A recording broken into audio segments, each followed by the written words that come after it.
knockouts. You know, if that was the case, his face would look like mush. You know, when he's moving his head, he's jabbing. He's slick. A lot of people too, like, since he knocked people out so much, people forget that he's a good boxer. Yeah. Terence Crawford is my favorite fighter of this era. You know, he's my favorite fighter of this era. So, as friends, as business, in boxing, Terence Crawford wins. But then again, I think about Crawford's abilities and his IQ and his footwork, which Canelo cannot handle. And we know that for a fact. It happened with Bivol, it happened with Mayweather, who schooled him left and right. After seeing Terence Crawford's monstrous training sessions, Mike Tyson gave Canelo a stern warning. Every combatant has their own style, he emphasized, but when it counts most, some people acquire an animal's ruthlessness instinct. Tyson clarified that a boxer may become almost unstoppable when aggression and discipline are combined. He claims that Crawford is prepared for battle based on his attitude and level of intensity. Canelo may therefore be too frail to withstand such hunger. Not long ago. That's what's so crazy. Listen, most of these guys, Alexander Green, Hannibal, Genghis Khan, we have their DNA. That's why some people are savages to some, because we have these guys' DNA. These guys conquered the world, and look who we're, what level we are. We have their seeds. We have them. Some people, they have those psychopaths. Some people love killing people. Some people love eating people. Some people don't, just like animals, some animals get domesticated quicker than others. And the same in human beings. Some of them get domesticated quicker than others. And some of them just never get domesticated. They're just what they are. So you genetically passed down their makeup. Oh, absolutely. Yeah. I think the way we're so attached to our phones is going to lead to us being attached to some electronic thing that we wind up accepting in our body. No, listen, and it's going to change what people are. Like some iRobot shit, honestly? You think legitimately. Like some kind of cyborg shit. If all of us right now, if our phones stop now, we would start fighting for some reason.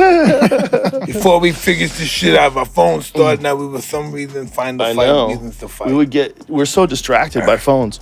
But I think the thing about phones is you accept the fact that everybody has one. You accept the fact you always have it on you. So it might as well be a part of your body. It's just not connected. And one day it will be. One day they're going to figure out how to put a thing on your head that makes your brain work way better. And a few people are going to do it and they're going to have a big advantage. And then we're all going to do it. But until then, your phone will be like your will. When you die, take my phone, son.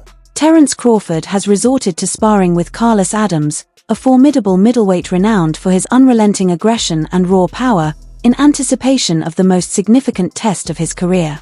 This decision reveals a lot about Crawford's mentality before a fight with Canelo Alvarez. Crawford is aware that adjusting to heavy punches is a need rather than a luxury when facing an opponent as naturally larger as Canelo. He is preparing his body and mind for the kind of storm he anticipates on fight night by taking and countering Adams' brutal strikes and sparring. This kind of planning demonstrates Crawford's tactical acumen in addition to his tenacity. So here's a video that many people have sent me to determine in their mind that Terence Bud Crawford would lose to Canelo Alvarez, or is going to lose September 13th to Canelo Alvarez, as he is sparring here middleweight WBC world champion Carlos Adames, who is 24 wins, 1 loss, 1 draw, 18 wins by way of knockout. And people are saying that Carlos Adames, who's 5'11" with a 73-inch arm reach, is having his way with Terence Bud Crawford. And this is an indication that the 168-pound Canelo Alvarez, who's 5'7" with a 70-inch arm reach, is going to have the same type of success and knock Terence Crawford out. But what people are not paying attention to is Terence Crawford is standing right in front of Carlos Adames and taking the big punches from Carlos Adames as he's standing in the pocket and counterpunching him and taking his blows at a smaller weight class while competing at 147. Now he bulked up. What y'all think? Former opponent and current promoter Oscar de la Hoya thinks Canelo's aggressiveness can be his downfall. Canelo will surely apply his customary pressure, but Crawford has the technical skill and flexibility to expose him, according to de la Hoya. He notes how Dimitri Bivol outperformed Canelo by managing distance and tempo, while Mayweather vexed him with defensive skill and ring IQ. The connotation is obvious. Like his predecessors, Crawford is capable of analyzing Canelo's style. There are several ways to win thanks to his southpaw switch-hitting prowess, quick counters, and great combat IQ. Canelo might use force and volume to attack, but Crawford's skill and cunning might help him break through that pressure. Do you feel that Terence has a shot in beating Canelo Alvarez? That's the million-dollar question. When I watched Terence Crawford get rattled and rocked by Yorkis Gamboa, who's a natural 30-pounder, that to me is going to be a huge problem when he gets hit by Canelo. So he fights at 175. He's fighting these big monsters. Right. Yeah. He's not getting rattled at all. Nah. Berlanga's a big kid. Right. Yeah. So it makes me think, I mean, how is Crawford going to keep him away for 12 rounds? Canelo's going to come at him hard. Right. But then again, I think about Crawford's abilities and his IQ and his footwork, which Canelo cannot handle. And we know that for a fact. It happened with Bivol, it happened with Mayweather, who schooled him left and right with no problem. And Canelo was way stronger than Mayweather. So there's Don't you think Canelo's a better fighter than he was then? Today? A better fight? Yeah, a little better. Yeah, his footwork is still the same. He's flat-footed. He's very heavy on his feet. Obviously, Canelo has the power to hurt anyone. In this game, power means a lot. If you can't keep your guy off you, or you don't know how because it's too much pressure. Right. And the one thing about Crawford is that he knows how to handle the pressure. He's a savvy boxer, you know, and he doesn't run. And he has that heart. He's a dog. He has that heart. You want to fight me? I'm going to fight you. Comparisons between Terence Crawford and Alexander Usyk are well-founded. Usyk, a naturally smaller heavyweight, didn't try to outmuscle bigger opponents like Anthony Joshua or Tyson Fury. Instead, he leaned into his strengths: elite footwork, speed, and confidence to overcome size disadvantages. Crawford should take the same approach if he faces Canelo Alvarez. Rather than trying to match Canelo's power or physicality, Crawford must rely on what makes him exceptional: timing, precision, and unmatched ring IQ. His rhythm, not Canelo's, must dictate the fight. Like Usyk, Crawford can neutralize a physically stronger opponent by amplifying his unique skill set. It's not about being bigger, it's about being smarter. Success will come from discipline, instinct, and mastering his own identity. Greatness lies not in imitation, but in authenticity. For Crawford, embracing that truth may be the key to defeating one of boxing's most dangerous champions.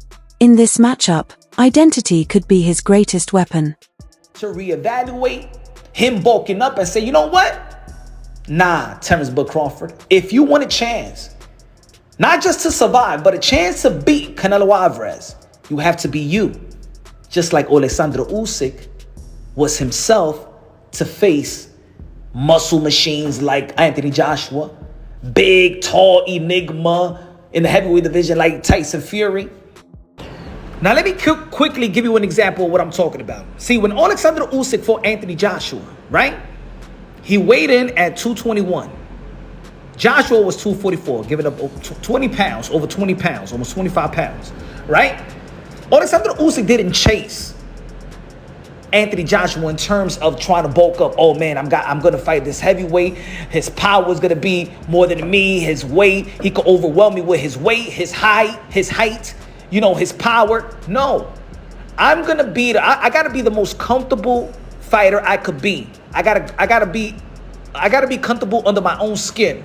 I'm not gonna beat him off power. I gotta beat him off speed. I gotta beat him off movement. I gotta beat him off adjustments. I gotta beat him off IQ. Right? So Alexander Usyk didn't have to bulk up to be successful. Now look at this one. Look at when he fought Tyson Fury. He kept the same energy. He kept the same mindset, and it still got him. It still got him to become an undisputed heavyweight champion. Coach Joel Diaz believes Terence Crawford's skills will pose early problems for Canelo Alvarez, but he highlights that the true weight of this bout goes beyond the ring. For Crawford, an elite fighter who has conquered multiple divisions but struggled to land marquee matchups, this is the defining moment of his career. It's not just about legacy, it's about life-changing financial gain. Diaz stresses the historic scale of the payday, a reflection of the bout's magnitude and global appeal. For the first time, Crawford will perform under the brightest lights, with millions watching and unprecedented revenue on the line. The pressure will be immense, but so is the reward. More than a tactical battle, this fight is Crawford's chance to secure generational wealth and long overdue recognition. If he wins, he won't just cement his place in boxing history, he'll elevate to a rare echelon of both sporting prestige and financial influence.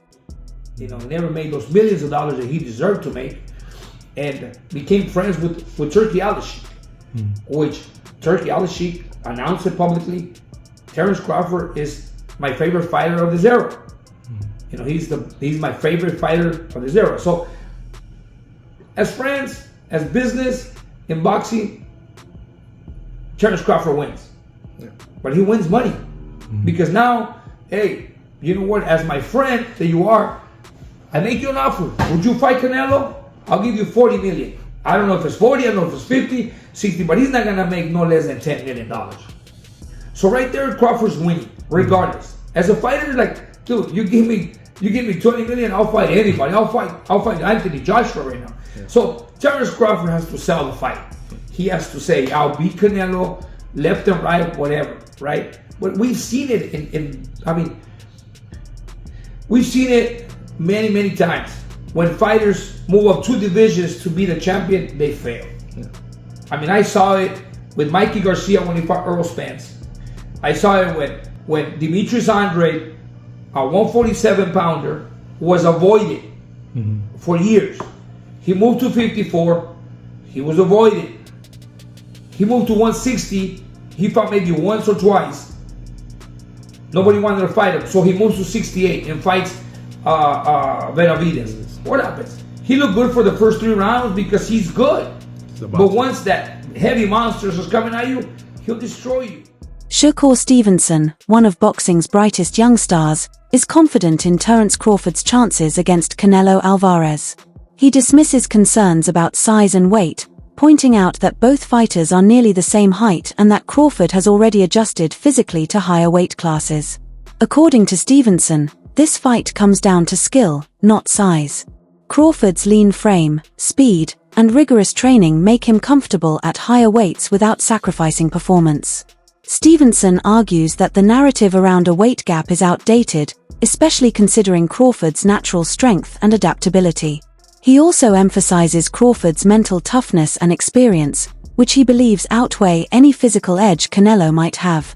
For fans, Stevenson's unwavering support adds excitement, showing that even the younger generation believes Crawford has what it takes to dethrone one of boxing's biggest and most dominant champions. I think Bud gonna cook Canelo. I think he's gonna cook him. I think, Canelo a hell of a fighter, but I think Bud just got all the tools to beat him. You don't think the weight difference is gonna be too big of an advantage? I think y'all make that something, in certain fights, boxing makes it something, not us. like if this was like a Benavidez, he's actually a lot bigger than Bud, so that would like apply. But I feel like with Canelo, he's like physically kind of big, but like height-wise, he's kind of small. So I don't think so, no. Corey, how you got a decision to stop it? Because Bradman and Boozy think that Bud actually might stop it. Me and Boozy talked about that. That's crazy. Me and him got on the phone, talked about it, but I think that's possible. Like, I'm not saying that it's going to happen, but I think it's a possibility if Canelo gets to acting out of line and not understanding that Bud could crack too. So.